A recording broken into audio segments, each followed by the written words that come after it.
journalisme, radio, médias, réseaux sociaux, presse, communication, tous ces médias de masse permettent aux citoyens de jouir de liberté, comme la liberté d'expression, la liberté de droit à l'information, mais aussi la liberté d'opinion. Nous allons nous pencher sur cette dernière à travers cette vidéo. La question à laquelle on va répondre est la suivante. En quoi l'opinion publique influence-t-elle les sujets choisis par les journalistes ? Les médias de masse, la radio, la télévision et la presse, ont un fort impact dans les sociétés démocratiques à travers lesquelles les citoyens jouissent de libertés multiples. Les médias possèdent un pouvoir tant en moyen de communication, d'éducation, mais aussi en tant que source de divertissement. Or, cette entité est influencée à la fois par le pouvoir gouvernemental, mais aussi par le peuple, en particulier ce que l'on appelle l'opinion publique. Alors que de nombreuses émissions sont basées sur un choix journalistique, aujourd'hui de plus en plus de journaux prennent appui sur les scandales et dénonciations médiatiques, comme le mouvement MeToo en 2018, ou Balance ton porc en France, ayant démarré sur les réseaux sociaux, sur Twitter notamment.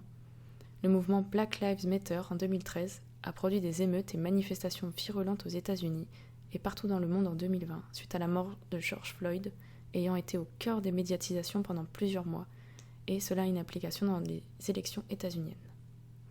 Et, sur la même lignée, l'affaire du passage à tabac d'un producteur de musique noire, Michel Zecler, a ravivé les débats sur les violences policières envers les personnes racisées en France. Également, l'affaire Mila, une lycéenne ayant, dans une vidéo, tenu des propos islamophobes, se retrouve sous protection policière suite à une vague de cyberharcèlement et menaces de mort.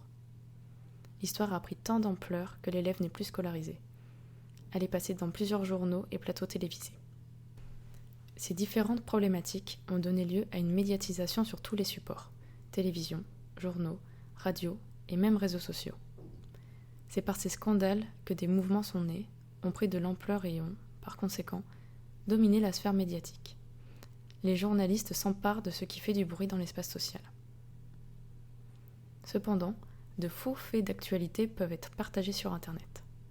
Ces fake news, ou fausses nouvelles en français, qui sont des informations truquées ou délibérément fausses qui participent à la désinformation, se multiplient à vitesse grand V sur la toile, et parfois pendant des périodes importantes, notamment les élections présidentielles ou une crise sanitaire par exemple. Puisque nous sommes responsables de ce que nous partageons sur Internet, il est donc important de reconnaître les sources de désinformation. Pour ne pas se faire avoir, il existe plusieurs moyens de les détecter, soit par nos propres moyens, soit en les vérifiant via des sites de référence.